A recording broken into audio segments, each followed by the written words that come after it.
So in this video we are going to talk about the recent task 2 जो कि आपके 6 जनवरी के exam में आया था. So basically हमारी स्टेटमेंट क्या कह रही है? So our basically statement says the best way to teach children to cooperate is through team sports at school. कि जो बच्चों को cooperation सिखाना है स्कूल में बच्चों को, वो उसका सबसे बेस्ट तरीका है कि टीम स्पोर्ट्स के थ्रू, कि जो गेम्स टीम में खेली जाती हैं उनके थ्रू ही सिखाया जा सकता है. To what extent do you agree और डिसअग्री, कि आप इससे कितनी हद तक अग्री करते हो और डिसअग्री करते हो. As it is the extent ऐसे, so we will use 70-30 approach. So let's discuss what can the points be for the agree side or the disagree side. So let's talk about the agree side, कि agree के हमारे इसके लिए points क्या क्या हो सकते हैं. So first point would be they share the same responsibility या फिर they share the same objective. आप ऐसे भी लिख सकते हो या फिर आप इसको बोल सकते हो कि they work towards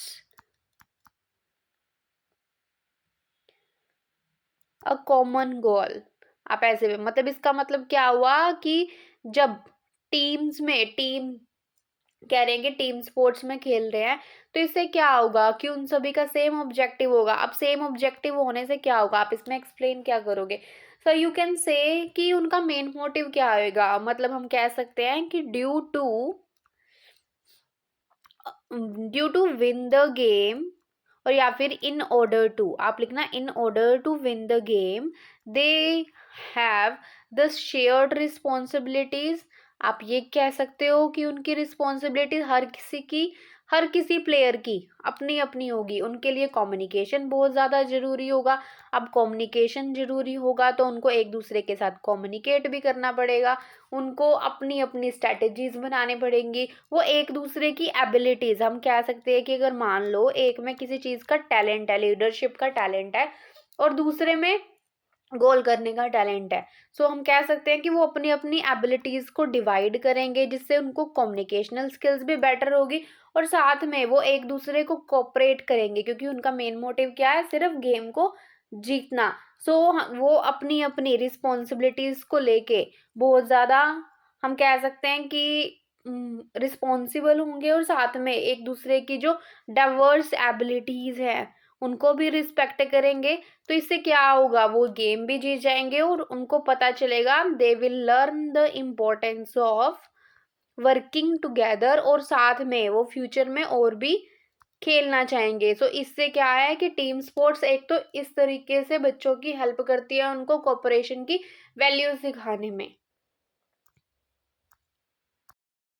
let's talk about the second point for the agree side. So we can say कि हाँ, टीम स्पोर्ट्स है बहुत अच्छा तरीका है उनको कोऑपरेशन सिखाने का, क्योंकि क्या कहते हैं, हम बोल सकते हैं कि जो टीम स्पोर्ट्स है वो क्या ऑफर करता है.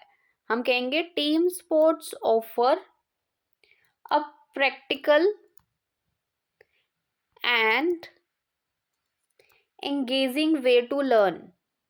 अब एंगेजिंग का मतलब क्या होता है, एंगेजिंग का मतलब होता है entertaining, interesting.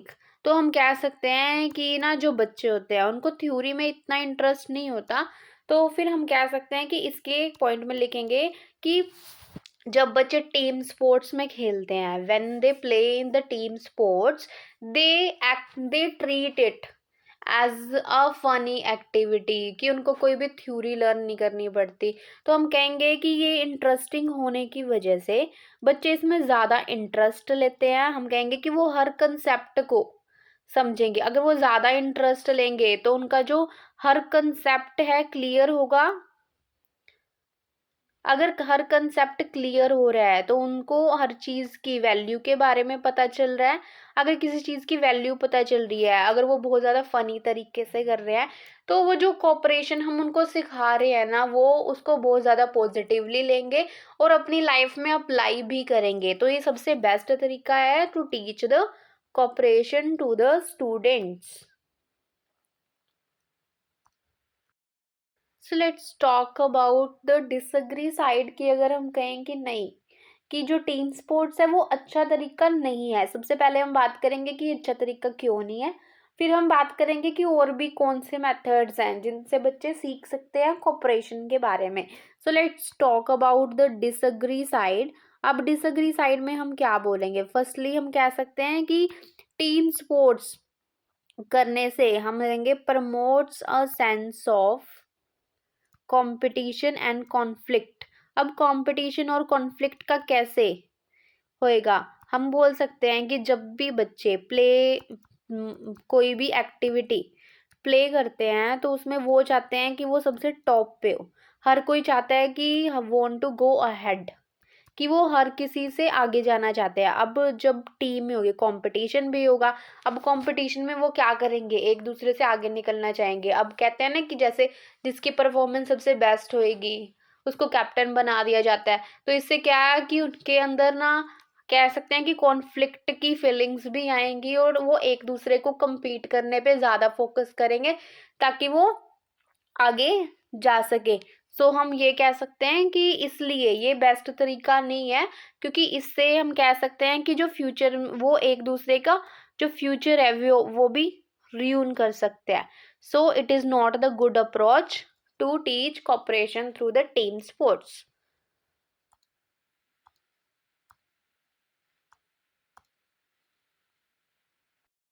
So our second point for the disagreement is कि हम कह सकते हैं कि नॉट अफोर्डेबल। अब नॉट अफोर्डेबल में क्या है कि अगर अब टीम स्पोर्ट्स के थ्रू हम कह रहे हैं कि हर किसी के लिए, अब जो मिडिल क्लास स्कूल्स हैं मतलब जहाँ पर इतनी नई फैसिलिटीज़ अवेलेबल होती, तो हम कह सकते हैं कि हर कोई उसको अफोर्ड नहीं कर सकता। अब क्यों नहीं कर सकता? हम कह सकते हैं कि अगर टीम स्पोर्ट्स हमें खिलाने हैं बच्चों को, तो उसके लिए एक बहुत ज़्यादा जो प्रोफेशनल कोच चाहिए, जिसकी हम कह सकते हैं कि सैलरी की डिमांड बहुत ज़्यादा होती है, जिसके कारण अब हम कह सकते हैं कि हर कोई इस तरीके से नहीं सीख सकता। तो ये हर किसी के लिए अफोर्डेबल नहीं है इसलिए। और हम इसमें क्या बोल सकते हैं? और हम इसमें बोल सकते हैं कि लैक ऑफ इंटरेस्ट। अब लैक ऑफ इंटरेस्ट कैसे आएगा?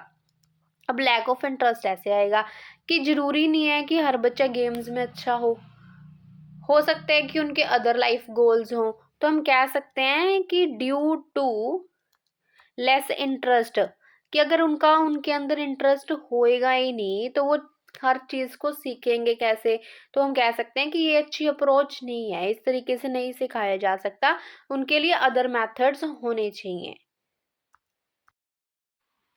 सो लेट्स टॉक अबाउट कि और कौन से मेथड्स हो सकते हैं जिनसे बच्चों को कोऑपरेशन सिखाया जा सकता है स्कूल में। तो हम कह सकते हैं कि फर्स्ट तो है ग्रुप एक्टिविटीज। अब ग्रुप एक्टिविटीज में क्या होगा कि हम कह सकते हैं कि in order to complete a task, same आएगी एक्सप्लेनेशन की। अगर बच्चों को क्लास में कोई टास्क दिया जाता है, जैसे हम कह रहे हैं कि कोई प्रोजेक्ट दिया जाता है फॉर एग्जांपल, अगर प्रोजेक्ट के अंदर हम बच्चों को डालते हैं तो उनकी रिस्पॉन्सिबिलिटी बन जाती है कि वो अपना अपना पार्ट बहुत अच्छे तरीके से करे, कि वो डिवाइड करेंगे, एक दूसरे की एबिलिटीज़ की रिस्पेक्ट करेंगे। So it would be a great idea to teach cooperation. और हम ये भी कह सकते हैं कि जैसे कोई भी उनको असाइनमेंट प्रोवाइड की ग्रुप में, ठीक है, जैसे हमने क्या कि एक को मॉडल बनाना है और दूसरे को उसके ऊपर स्पीच देनी है। So they are believing on each other for the best part of their assignment. So इससे भी हम कोऑपरेशन सिखा सकते हैं। और अगर हम दूसरे मेथड की बात करें तो दूसरा मेथड क्या हो सकता है?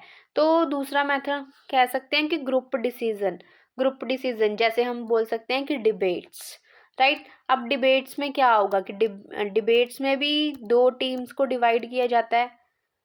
तो डिबेट्स में क्या होगा कि डिबेट्स में भी बच्चे पार्ट लेंगे, एक दूसरे के बारे में उनको पता चलेगा। हम कह सकते हैं कि अगर एक को एक क्वेश्चन का आंसर आता है तो दूसरे को दूसरे का भी आता होगा। So they will build up the team together और उसको कंटिन्यू रखेंगे, तो इससे भी उनको कोऑपरेशन सिखाया जा सकता है। सो दिस तो ये हमारे पॉइंट से अग्री और डिसअग्री के। Okay, one more thing, writing की वैल्यूएशन इज ऑल्सो अवेलेबल। अगर आप करवाना चाहते हो सो यू मे मैसेज में ऑन द इंस्टाग्राम, आपको लिंक डिस्क्रिप्शन में मिल जाएगा. So that's the end of the video. Thank you so much for watching. Don't forget to like, share and subscribe.